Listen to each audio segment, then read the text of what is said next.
اور اس وقت کو یاد کرو جب خدا نے تمام انبیاء سے عہد لیا کہ ہم تم کو جو کتاب و حکمت دے رہے ہیں، اس کے بعد جب وہ رسول آ جائے جو تمہاری کتابوں کی تصدیق کرنے والا ہے تو تم سب اس پر ایمان لے آنا اور اس کی مدد کرنا۔ اور پوچھا کیا تم نے ان باتوں کا اقرار کر لیا اور ہمارے عہد کو قبول کر لیا؟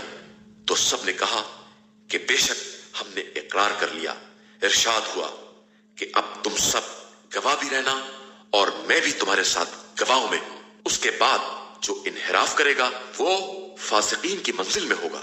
کیا یہ لوگ دین خدا کے علاوہ کچھ اور تلاش کر رہے ہیں جبکہ آسمان و زمین کی ساری مخلوقات برضا و رغبت یا باجبر و کراہت اسی کی بارگاہ میں سر تسلیم خم کیے ہوئے ہے اور سب کو اسی کی بارگاہ میں واپس جانا ہے؟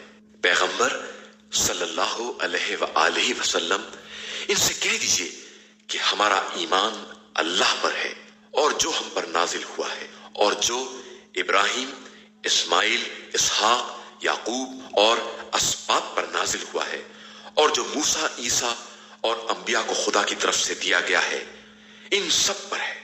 ہم ان کے درمیان تفریق نہیں کرتے ہیں اور ہم خدا کے اطاعت گزار بندے ہیں۔ اور جو اسلام کے علاوہ کوئی بھی دین تلاش کرے گا تو وہ دین اس سے قبول نہ کیا جائے گا اور وہ قیامت کے دن خسارہ والوں میں ہوگا۔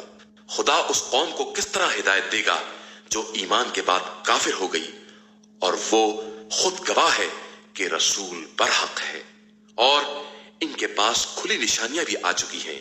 بے شک خدا ظالم قوم کو ہدایت نہیں دیتا۔ ان لوگوں کی جزا یہ ہے کہ ان پر خدا، ملائکہ اور انسان سب کی لعنت ہے۔ یہ ہمیشہ اسی لعنت میں گرفتار رہیں گے۔ ان کے عذاب میں تخفیف نہ ہوگی اور نہ انہیں مہلت دی جائے گی، علاوہ ان لوگوں کے جنہوں نے اس کے بعد توبہ کر لی اور اصلاح کر لی کہ خدا غفور اور رحیم ہے۔ جن لوگوں نے ایمان کے بعد کفر اختیار کر لیا اور پھر کفر میں بڑھتے ہی چلے گئے، ان کی توبہ ہرگز قبول نہ ہوگی اور وہ حقیقی طور پر گمراہ ہیں۔ جن لوگوں نے کفر اختیار کیا اور اسی کفر کی حالت میں مر گئے، ان سے ساری زمین بھر کا سونا بھی بطور فدیہ قبول نہیں کیا جائے گا اور ان کے لیے دردناک عذاب ہے اور ان کا کوئی مددگار نہیں ہے۔